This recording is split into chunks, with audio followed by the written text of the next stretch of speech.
Functions of motivational concepts. In this video, we'll be seeing the subtopic functions of motivational concepts. So this is a part of the bigger topic of nature and concept of motivation, which we discussed in the last video. We started in the last video, and I was going to make a special video about functions of motivational concepts. So you might be able to see a black or white pop on the upper part of your screen.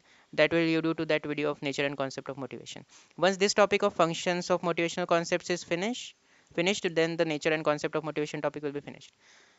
There are five main functions of motivational concepts that are discussed as follows: relationship between biology and behavior, accounting for variations in behavior, making I'm sorry, it is inferences. This is not interferences. Okay, this is inferences.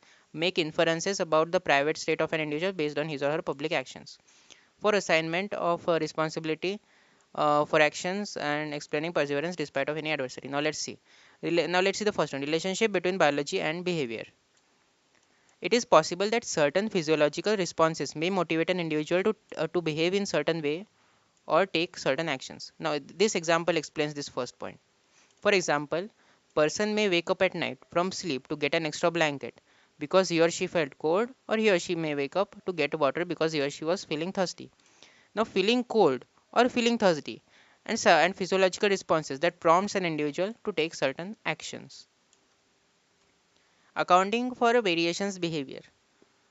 Motivation can also be used in order to account for variations in behavior. It is sometimes possible that the variations in the behavior of the individuals cannot be explained in terms of differences in their skills or abilities or even a practice. In such a situation, behavioral variations can be attributed to motivation. Now let's read this point again. It is sometimes possible. So it is sometimes possible that the variations, so it is possible sometimes that variations that are in the behavior of the individuals, they cannot be explained. So it is possible sometimes that the variations in the behavior of individuals, they cannot be explained in terms of differences in their skills, abilities or even practice. Now what to do in such situations? In such situations, behavioral variations can be attributed to motivation. On certain days you may feel highly motivated to complete a task.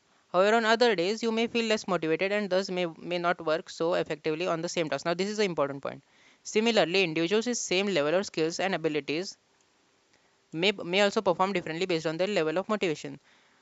So yeah, if there are two individuals, two people, A and B people, if there are two people who have same level of skills and abilities, they will perform differently based on their level of motivation. If one person is highly motivated, that person might complete the task very quickly and effectively, whereas the other person who has the same level of skills and abilities might struggle to complete the task because that person's level of motivation is less or is not like highly motivated. Most of them make inferences about the private. Now this is the next one: make inferences about the private state of an individual based on his or her public actions. Most of the overt behavior of individuals is inferred to understand what caused such a behavior. We may often attribute an overt behavior to some internal causes. This is also applicable to one's own behavior. Behavior as such can be result of internal or external behavior. Most of the overt behavior of individuals is inferred to understand what caused such a behavior. We may often attribute an overt behavior. So we may often attribute an overt behavior to internal causes. This is also applicable to one's own behavior. Behavior as such can be result of internal or external behavior. For assignment of responsibility for actions. Personal responsibility can be related to internal motivation. Personal responsibility can be related to internal motivation as well as the ability of the individual to control one's actions. A theory of motivation needs to differentiate between the varied causes of behavior. Now, from here, important parts. Individuals are considered as less responsible for their actions in the following conditions: when an individual's intentions were not to cause negative outcomes, the behaviors were provoked by external factors.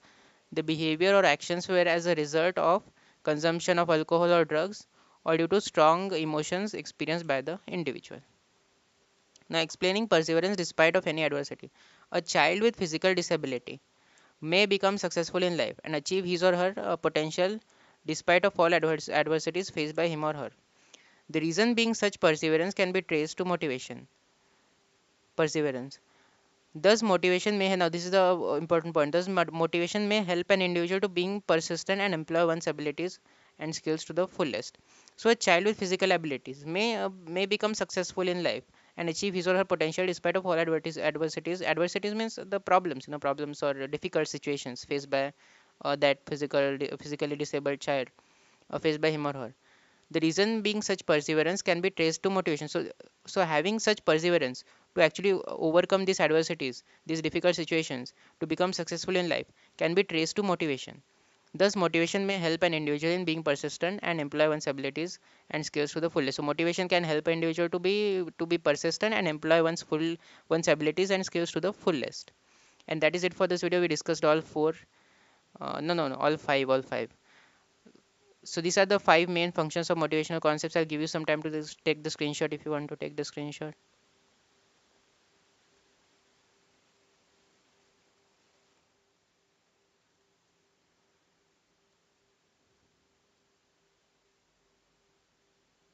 And that is it for this video. I'll see you in the next video, which is, by the way, types of motivation. We'll be starting the next topic of types of motivation. And also subscribe to the channel, on the bell icon, and like the video. I'll see you in the next video. Until then, if you want to leave a like, you can leave a like.